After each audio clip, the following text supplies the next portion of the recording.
નમસ્કાર મિત્રો, અનકહી સ્ટોરીઝમાં આપનું સ્વાગત છે। આજે આપણે ભગવાન શ્રી કૃષ્ણ અને રૂકમણી વિશે કથા સાંભળીશું। ભગવાન શ્રી કૃષ્ણ અને રૂકમણીની કથા શું છે તે આપણે આગળ જાણીએ।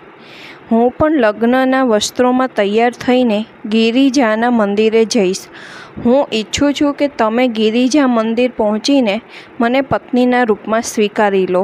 જો તમે નહીં પહોંચો તો હું મારા પ્રાણનો ત્યાગ કરી દઈશ, આવું રૂકમણીએ કહ્યું। દ્વારકામાં ભગવાન શ્રી કૃષ્ણ અને બલરામની ખ્યાતિ વધતી જતી હતી।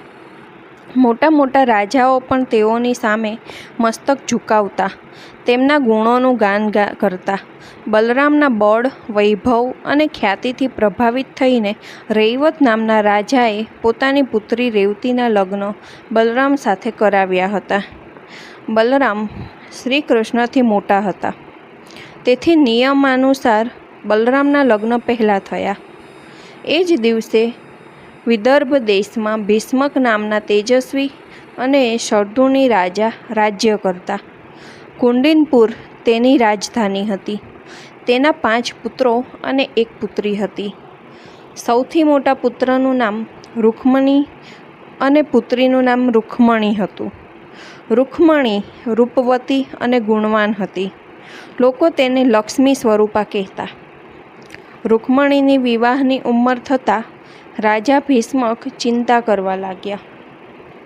રૂકમણીની પાસે જે કોઈ પણ આવતું તે ભગવાન શ્રી કૃષ્ણના વખાણ કરતું। તે બધા લોકો રૂકમણીને કહેતા, શ્રી કૃષ્ણ અલૌકિક છે। આ સમયે આખા સંસારમાં તેમના જેટલા ઉત્તમ પુરુષ કોઈ નથી। ભગવાન શ્રી કૃષ્ણના ગુણો અને તેની સુંદરતાના વખાણ પર મુગ્ધ થઈને રૂકમણીએ મનોમન નિશ્ચય કરી લીધો કે તે શ્રી કૃષ્ણ સિવાય બીજા કોઈ સાથે લગ્ન નહીં કરે।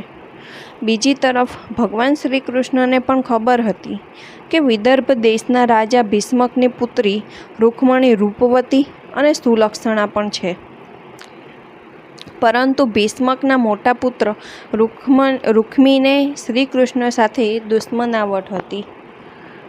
તે તેની બહેનના લગ્ન શિશુપાલ સાથે કરાવવા ઈચ્છતો હતો, કારણ કે શિશુપાલને પણ શ્રી કૃષ્ણ સાથે દુશ્મનાવટ હતી। ભીષ્મકે તેના પુત્રની ઈચ્છા અનુસાર રૂકમણીના લગ્ન શિશુપાલ સાથે કરાવવાનું નક્કી કર્યું। તેણે શિશુપાલને સંદેશો મોકલીને લગ્નની તિથિ પણ નક્કી કરી લીધી। રૂકમણીને જ્યારે આ વાતની ખબર પડી ત્યારે તેણી ખૂબ જ દુઃખી થઈ હતી। તેણે પોતાની ઈચ્છા ભગવાન શ્રી કૃષ્ણને જણાવવા માટે એક બ્રાહ્મણને દ્વારકામાં મોકલ્યો। તેમણે શ્રી કૃષ્ણને નીચે મુજબનો સંદેશો મોકલ્યો। હે નંદનંદન, મેં મારા પતિના રૂપમાં તમને જ સ્વીકાર કરી લીધા છે। હું તમારા સિવાય કોઈ પણ અન્ય પુરુષ સાથે વિવાહ નહીં કરી શકું। મારા પિતા મારી ઈચ્છાની વિરુદ્ધ મારા લગ્ન શિશુપાલ સાથે કરાવવા ઈચ્છે છે। લગ્નની તિથિ પણ નક્કી થઈ ગઈ છે। મારા કુળના રીત રિવાજ મુજબ લગ્ન પહેલાં કન્યાએ નગરની બહાર આવેલ દેવી ગિરિજાના દર્શન કરવા જવાનું હોય છે। હું પણ લગ્નના વસ્ત્રોમાં તૈયાર થઈને ગિરિજાના મંદિરે જઈશ। હું ઈચ્છું છું કે તમે ગિરિજા મંદિર પહોંચીને મને પત્નીના રૂપમાં સ્વીકારી લો। જો તમે નહીં પહોંચો તો હું મારા પ્રાણનો ત્યાગ કરી દઈશ। રૂકમણીનો સંદેશ મળતા જ શ્રી કૃષ્ણ તરત જ રથ પર સવાર થઈને કુંડિનપુર જવા નીકળી પડ્યા। ત્યારે રૂકમણીના દૂત બ્રાહ્મણને પણ રથમાં બેસાડી દીધા। શ્રી કૃષ્ણના જવાની વાતની ખબર બલરામને પડી। તેને ચિંતા થવા લાગી, કારણ કે શ્રી કૃષ્ણ એકલા કુંડિનપુર ગયા હતા। તેથી તે પણ યાદવોની સેના લઈને કુંડિનપુર જવા નીકળી પડ્યા। બીજી તરફ રાજા ભીષ્મકે શિશુપાલને સંદેશો મોકલી દીધો હતો, તેથી તે પણ કુંડિનપુર જવા નીકળી પડ્યા। શિશુપાલની જાનમાં જરાસંઘ, કોઢરક, સાલ્વ અને વક્રનેત્ર અને અન્ય રાજાઓ પણ હતા। તે બધા જ શ્રી કૃષ્ણના દુશ્મન હતા। લગ્નનો દિવસ હતો। આખું નગર સુશોભિત હતું। મંગળગાન ગવાઈ રહ્યા હતા। વાજિંત્રો વાગી રહ્યા હતા। આખા નગરમાં ચહલ પહલ થઈ ગઈ હતી। નગરવાસીઓને જ્યારે ખબર પડી કે શ્રી કૃષ્ણ અને બલરામ નગરમાં આવ્યા છે, ત્યારે તેઓ બધા પણ ખૂબ ખુશ થઈ ગયા હતા. તેઓ બધા પણ મનોમન વિચારવા લાગ્યા કે જો રૂકમણીના લગ્ન શ્રી કૃષ્ણ સાથે થાય તો તે કેટલી સારી બાબત કહેવાય. શ્રી કૃષ્ણ રૂકમણી માટે યોગ્ય પુરુષ છે. સાંજ પછીનો સમય હતો. રૂકમણીના લગ્નના વસ્ત્રોમાં તૈયાર થઈને ગિરિજા મંદિર તરફ જવા લાગ્યા. તેની સાથે તેણીની અનેક સખીઓ અને અંગરક્ષક પણ હતા. રૂકમણી ઉદાસ અને ચિંતિત હતી, કારણ કે તેણીએ જે બ્રાહ્મણને સંદેશો આપવા મોકલ્યા હતા તે હજુ સુધી પાછા આવ્યા નહોતા. રૂકમણીએ મંદિરમાં જઈને પ્રાર્થના કરી, હે માં, મારી ઈચ્છા પૂરી કરો. હું શ્રી કૃષ્ણ સિવાય બીજા કોઈ પુરુષ સાથે લગ્ન કરવા ઈચ્છતી નથી. રૂકમણી જેવા મંદિરની બહાર નીકળ્યા, તરત જ તેમને બ્રાહ્મણ દેખાયો. બ્રાહ્મણે રૂકમણીને કહ્યું નહીં. આમ છતાં રૂકમણી બ્રાહ્મણને જોઈને ખુશ થઈ ગઈ. તેણીએ સમજાઈ ગયું કે ભગવાન શ્રી કૃષ્ણ તેણીને સ્વીકારવા તૈયાર છે. રૂકમણી તેના રથ પર બેસવા જતી જ હતી ત્યાં શ્રી કૃષ્ણ વીજળીની માફક તેની પાસે આવ્યા અને તેણીનો હાથ પકડી લીધો. ભગવાને રૂકમણીને ખેંચીને પોતાના રથમાં બેસાડી દીધી. આમ શ્રી કૃષ્ણ રૂકમણીને રથમાં બેસાડીને દ્વારકા તરફ ચાલી નીકળ્યા. થોડી જ વારમાં કુંડિનપુરમાં વાત ફેલાઈ ગઈ કે શ્રી કૃષ્ણ રૂકમણીનું અપહરણ કરીને તેણીને પોતાની સાથે દ્વારકા લઈ ગયા છે. શિશુપાલને જ્યારે આ વાતની ખબર પડી ત્યારે તે રાજાઓ અને સાથે સેના શ્રી કૃષ્ણનો પીછો કર્યો.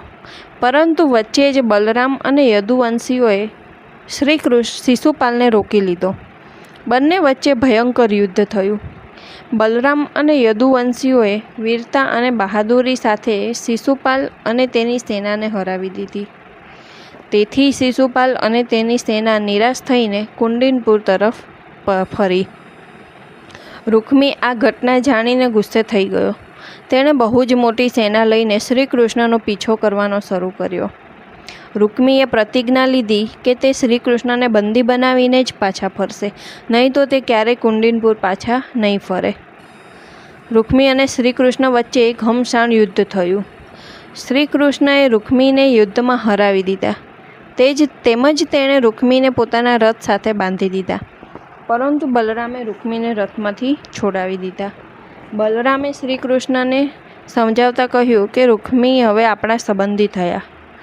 કોઈ સંબંધીને આ રીતે સજા આપવી જરા પણ યોગ્ય નથી. રૂકમી પોતાની પ્રતિજ્ઞા અનુસાર ક્યારેય કુંડિનપુર પાછા ન ફર્યા. તે એક નવું નગર વસાવીને તે નગરમાં જ રહેવા લાગ્યા.